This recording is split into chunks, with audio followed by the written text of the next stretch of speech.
Alright guys, it has been a minute since that last clip, but we got some exciting news.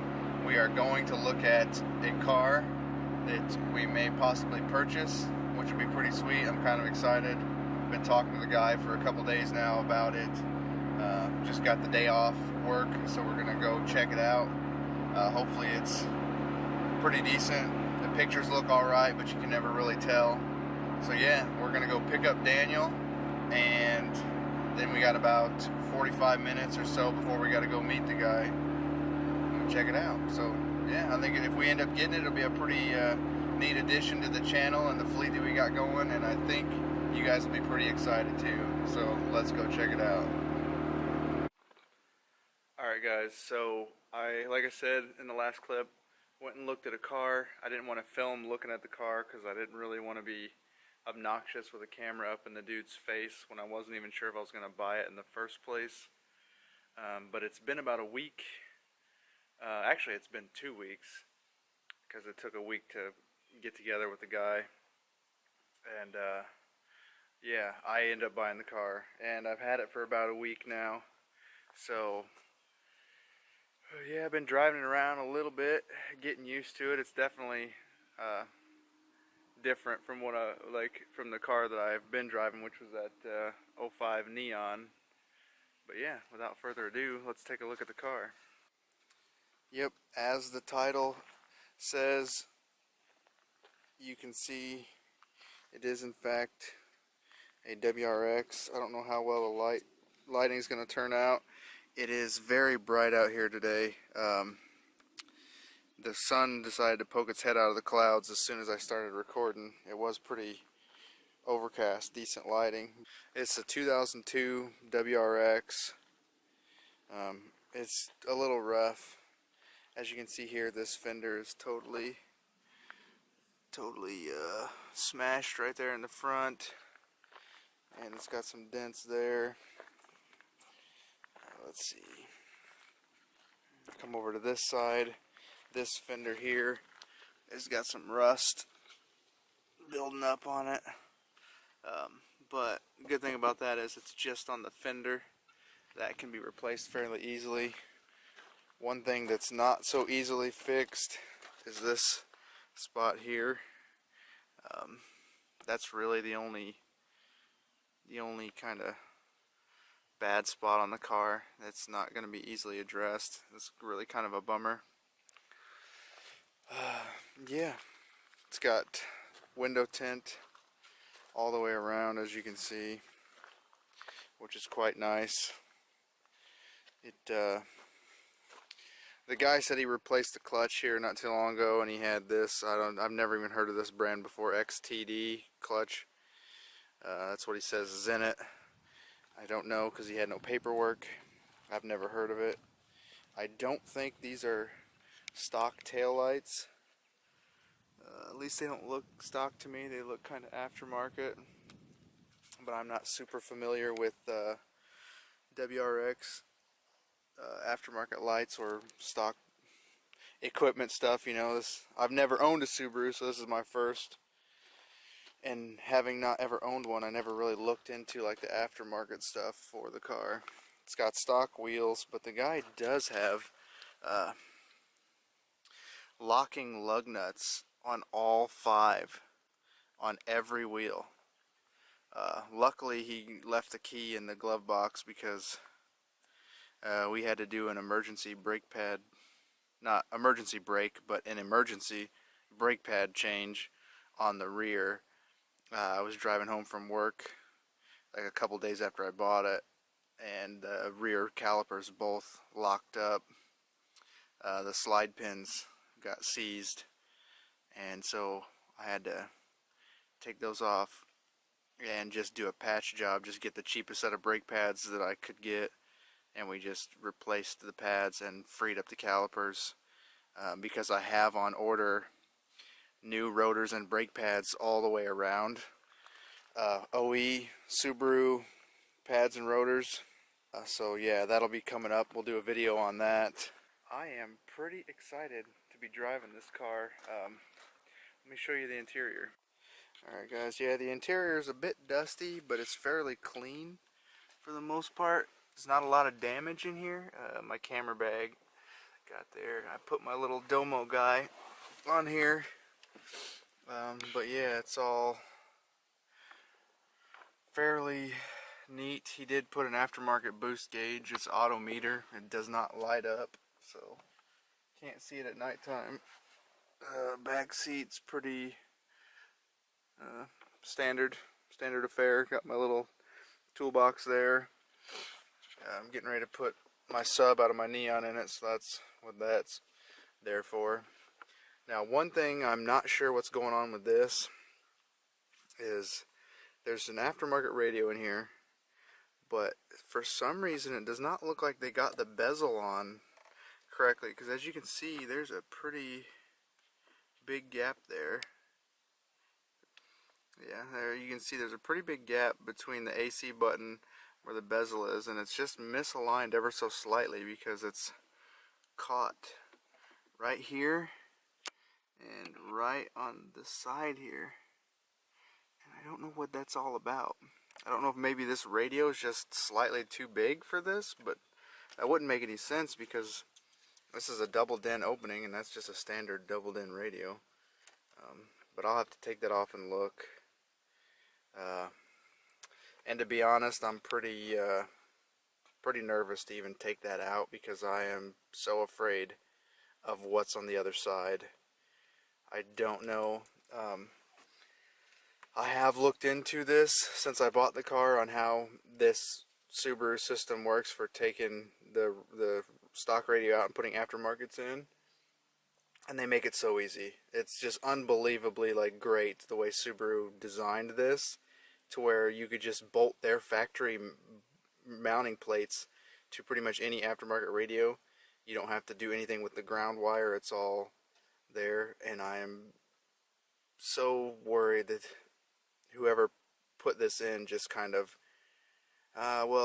this ground wire's got a factory connector, I don't know what to do with it, so they'll snip it off and put a different wire straight onto the radio, or snip the factory plugs, and just, I'm hoping they use the correct harness adapter and everything else, but I have not looked yet because I've owned two cars with aftermarket radios installed in them before I got it, and it was just an absolute nightmare. They just hacked it all to pieces. I'll see if I can't set the camera tripod up here in the cup holder, and maybe we'll go for a drive. Alright guys, so I don't know how sturdy that's going to be for you, the way I got you set up there on the cup holder, but we'll find out. Get the key out here.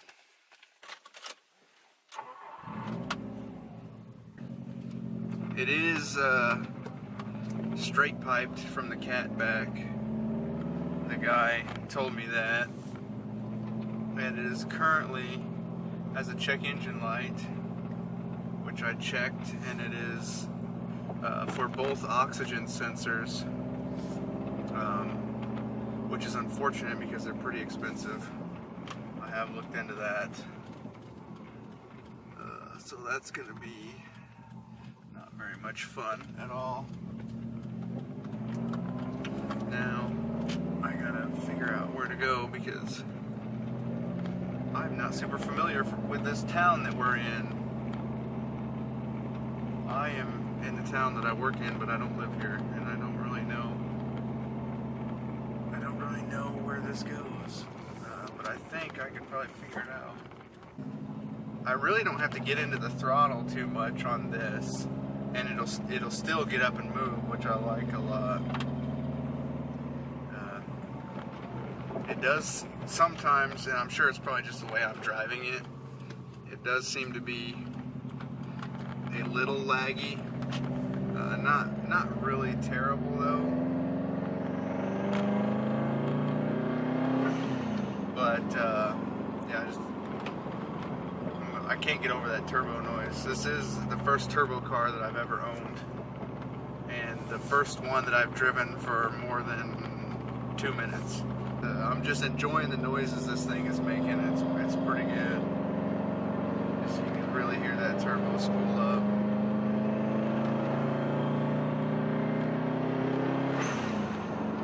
I don't know how well that's going to come across on camera, but and I'm not really driving it hard right now either. We're doing 4th gear, about 2,500 RPM, just kind of cruising this back road here, because I do know where we're at now. I ended up getting on the road that I was wanting to be on in the first place. I'm having a lot of fun with this car, which is reflected accurately in my gas gauge. The amount of fun that I'm having is directly proportionate to the rate at which my fuel gauge drops. I'm gonna have to get used to that. It's gonna cost more in gas just because this car is more fun to drive. Once we get up here a little ways, I can turn around. Might be able to put my foot down a little more. See if we can get a little bit of noise.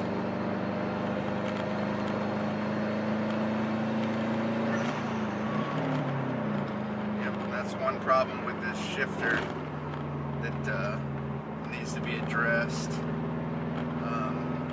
There's a couple issues with this car that aren't real issues. They're just kind of small, like drivability things. The shifter has a lot of play in it, which I'll show you when we get parked again. And the instrument cluster lights don't work all of the time. Sometimes they work, sometimes they don't. Sometimes they'll dim out, but they'll still be on, but they'll be really dim even with the switch at full dim or full brightness on the dimmer.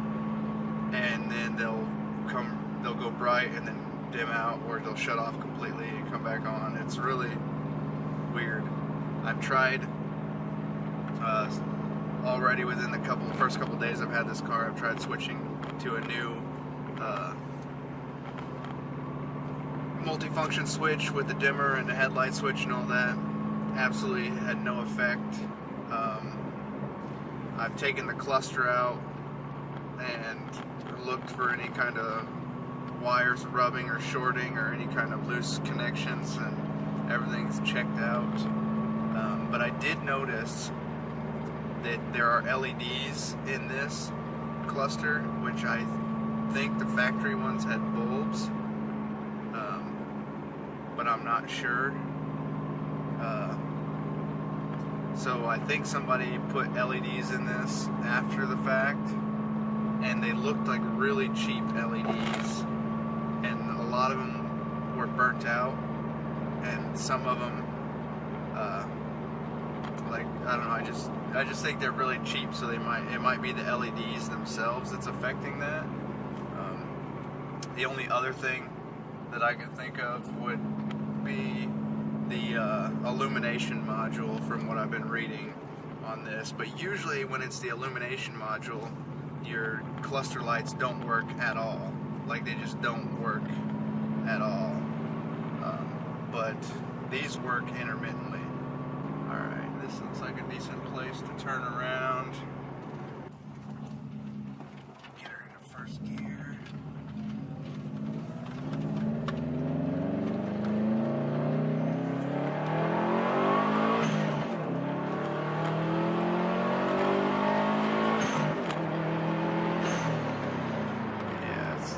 Pretty fun.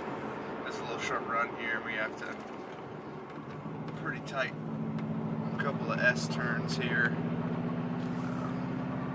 When we get down back past the bridge, which you guys can't see, but when we start going down across the bridge, it straightens up pretty good for a ways. So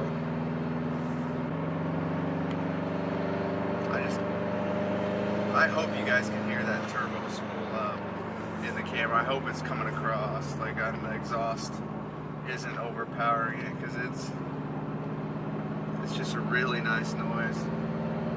It does have an aftermarket Cobb cold air intake, just that air box by Cobb and all that, which is supposed to attach to the factory like snorkel that goes up to the front, but that's gone.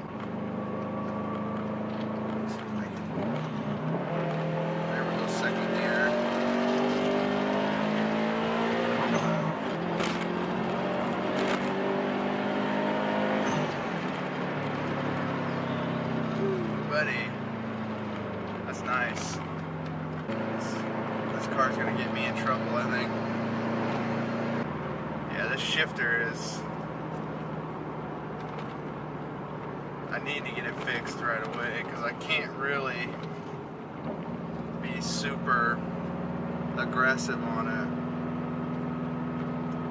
with it being loose like that.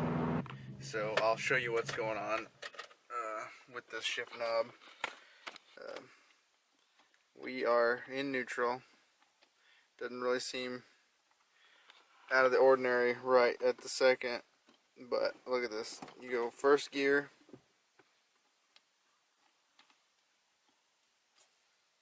That is crazy. Look at how much play there is in that. Then you go second gear.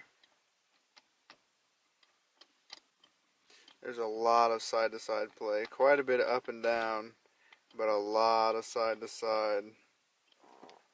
See, fifth gear. It's almost like it's not even. You could say that's in neutral.